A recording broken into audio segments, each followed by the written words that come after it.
जय श्री राधा कृष्ण। कार्तिक मास महात्म अध्याय 5। कार्तिक मास की ऐसी महिमा है कि इसमें गंगा का नाम लेकर स्नान करने से ही गंगा स्नान का फल मिल जाता है। बहुत पावन महीना है, ऐसे ही छोड़ना नहीं, ज्यादा से ज्यादा पुण्य कर्म करना। इस महीने में किए गए स्नान दान व्रत से श्री हरि बहुत प्रसन्न होते हैं। अब श्री गणेश जी महाराज और अपने गुरुदेव को याद करते हुए कार्तिक महात्म का 5वां अध्याय सुनते हैं। बोलो कार्तिकेय ठाकुर की जय, कार्तिकेय महात्म की जय। नारद जी ब्रह्मा जी से बोले, हे पितामह, कार्तिक मास में जो दीप दान होता है उसका महात्म कहिए। ब्रह्मा जी कहने लगे, हे पुत्र, दीप चाहे स्वर्ण के हो, चांदी के, तांबे के, मिट्टी के अथवा आटे के, अपनी श्रद्धा अनुसार कार्तिक मास में दान करना चाहिए। ऐसा करने से सब पापों का नाश होता है। दीपक भगवान की मूर्ति के आगे अथवा तुलसी के वृक्ष के समीप चौक में, ब्राह्मण के घर में, वृक्ष के नीचे, वन में, गौशाला में तथा धर्मशाला पर चाहे घी का या तेल का जगाना चाहिए।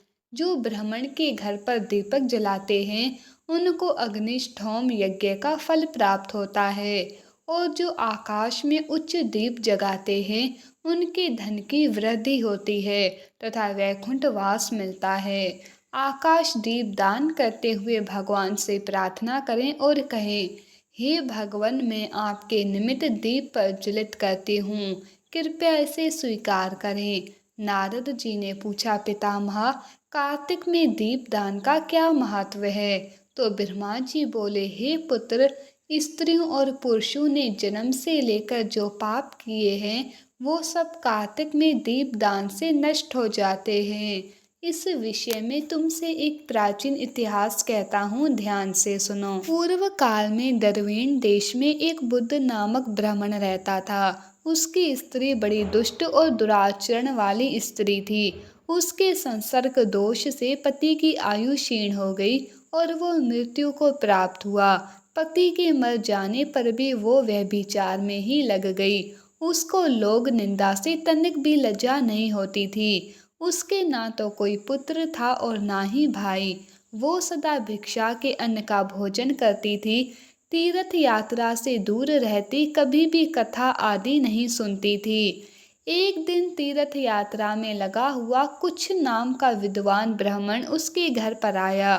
उसको व्यभिचार में आसक्त देखकर उस महर्षि कुछ ने कहा, ओ मूढ़ नारी, पृथ्वी आदि पंचभूतों से बने हुए पीप और रक्त से भरे हुए इस शरीर को, जो केवल दुख का ही कारण है, ये देह पानी के बुलबुले के समान है।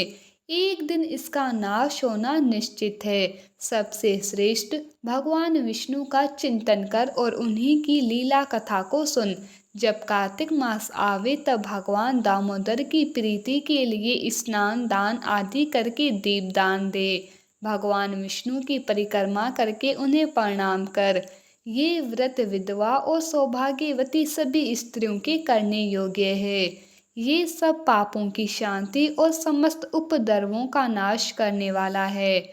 ऐसा कहकर कुछ ब्राह्मण दूसरे के घर चले गए और वो ब्राह्मणी पश्चाताप करती हुई इस निश्चय पर पहुंची कि कार्तिक मास आने पर ये व्रत मैं अवश्य करूंगी। कार्तिक मास आने पर उसने पूरे महीने प्रातः सूर्य उदय काल में स्नान किया और दीप दान किया। तदंतर कुछ समय बाद उसकी मृत्यु हुई। वो स्वर्ग लोक को गई और उसकी मुक्ति भी हो गई। कार्तिक के व्रत में तत्पर हो दीपदान आदि करने वाला, जो इस दीपदान का इतिहास सुनता है, वो भी मोक्ष को प्राप्त होता है। हे नारद, अब आकाश दीप का महात्म सुनो। कार्तिक मास आने पर जो प्रातः स्नान में तत्पर हो आकाश दीप का दान करता है, वो सब लोकों का स्वामी और सब संपत्तियों से संपन्न होकर इस लोक में सुख भोगता है और अंत में मोक्ष को प्राप्त होता है। इसीलिए कार्तिक में स्नान दान आदि कर्म करते हुए भगवान विष्णु के मंदिर के कंगरे पर 1 मास तक अवश्य दीपदान करना चाहिए। महाराज सनद ने चंद्र शर्मा ब्राह्मण के बताए अनुसार 1 मास तक विधि पूर्वक व्रत किया। वह कार्तिक में प्रतिदिन प्रातःकाल स्नान करके पवित्र होते और कोमल तुलसी दलों से भगवान विष्णु की पूजा करके रात में उनके लिए आकाश दीप देते थे। दीप देते समय वो इस मंत्र का उच्चारण करते थे, दामोदराय विश्वाय विश्वरूप धराय चे नमस्तकत्वा पदस्म्यामि व्योम दीपम हरिप्रियम। इसका मतलब है, मैं सर्व स्वरूप एवं विश्व रूपधारी भगवान दामोदर को नमस्कार करके ये आकाश दीप देता हूँ, जो भगवान को परम प्रिय है। हे देवेश्वर, इस व्रत से आप में मेरी भक्ति बढ़े, इस भाव से प्रार्थना करके राजा सनद दीपदान करते थे। ब्रह्म मुहूर्त में उठकर वो पुण्य आकाश दीप देते।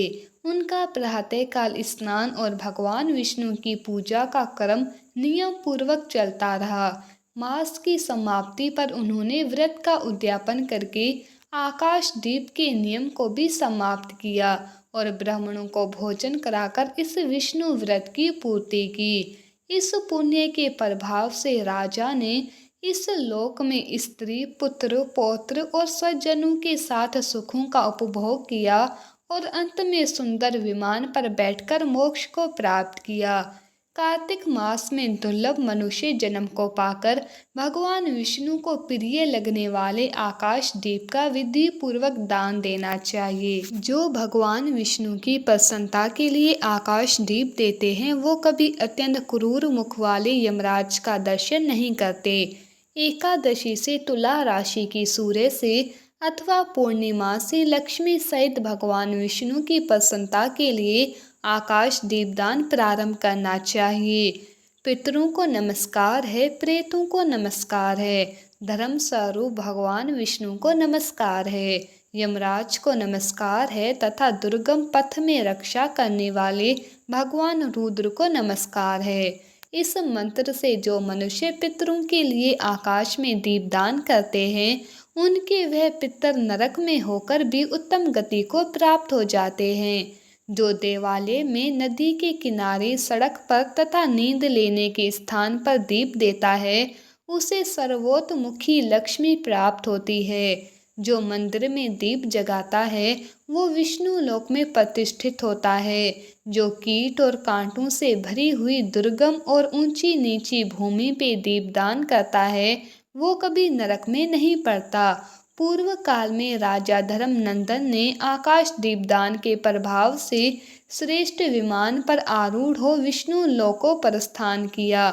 जो कार्तिक मास में हरि प्रबोधिनी एकादशी को भगवान विष्णु के आगे कपूर का दीपक जलाते हैं, उनके कुल में उत्पन्न हुए सभी मनुष्य भगवान विष्णु के प्रिय भक्त होते हैं और अंत में मोक्ष को प्राप्त होते हैं।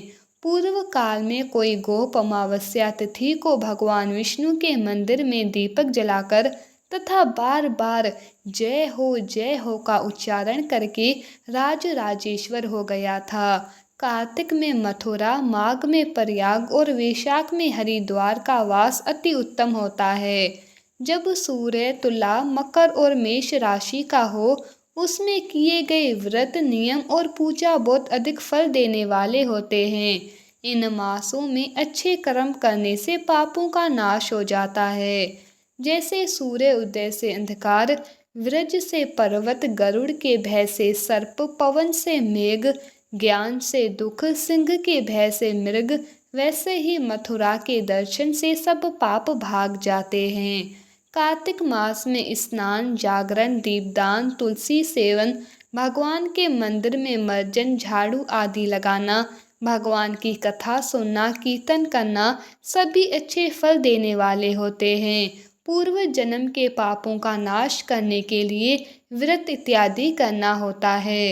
इतनी कथा सुनकर नारद जी पूछने लगे, हे ब्रह्मा जी, पूर्व जन्म के पाप कैसे जाने जा सकते हैं? ब्रह्मा जी बोले, हे पुत्र, ब्रह्म हत्यारा, क्षय रोगी, गुरु स्त्रीगामी, कुष्ठी और सोने की चोरी करने वाले के नाखून खराब हो जाते हैं और मदिरा पीने वालों के दांत खराब हो जाते हैं। इस प्रकार पूर्व जन्म के पापों से मनुष्य पहचाना जाता है। ये सब दान, तपस्या और व्रत इत्यादि से निवारण होते हैं। कार्तिक मास महात्म अध्याय 5 समाप्त। कल कार्तिक मास महात्म के अध्याय 6 में आगे की कथा सुनेंगे। तब तक मेरी एक बात सुन लो, समझ लो, दिल में दिमाग में बिठा लो। क्षण भंगुर जीवन है पगले, कर ले प्रभु का ध्यान रे। ना जाने कब देह का पंछी कर जाए प्रस्थान रे। ये याद रखो और मन में बसा लो, जीवन का कोई भरोसा नहीं है। इसीलिए अभी भी समय है, ज्यादा से ज्यादा नाम जाप करके जन्म मृत्यु के चक्कर से मुक्ति पा लो। और इसका सबसे सरल उपाय है नाम जाप करना, क्योंकि कलयुग केवल नाम आधारा। सिर्फ नाम जाप करके ही भक्ति, मुक्ति, शक्ति, प्रेम सब पाया जा सकता है। इसीलिए हर समय, हर पल, हर सांस के साथ प्रेम से, मन से, भाव से जाप करते रहो और बोलो हरे कृष्ण कृष्ण कृष्ण हरे हरे, हरे Ram Ram Ram Hare Hare. Please in videos को ज़्यादा से ज़्यादा शेयर करके कार्तिक मास के प्रभाव को सबको बताओ। अपने शास्त्रों का ज़्यादा से ज़्यादा प्रचार करो। ये भी एक सेवा है। Please like, share and subscribe. Thank you. जय श्री राधा कृष्ण।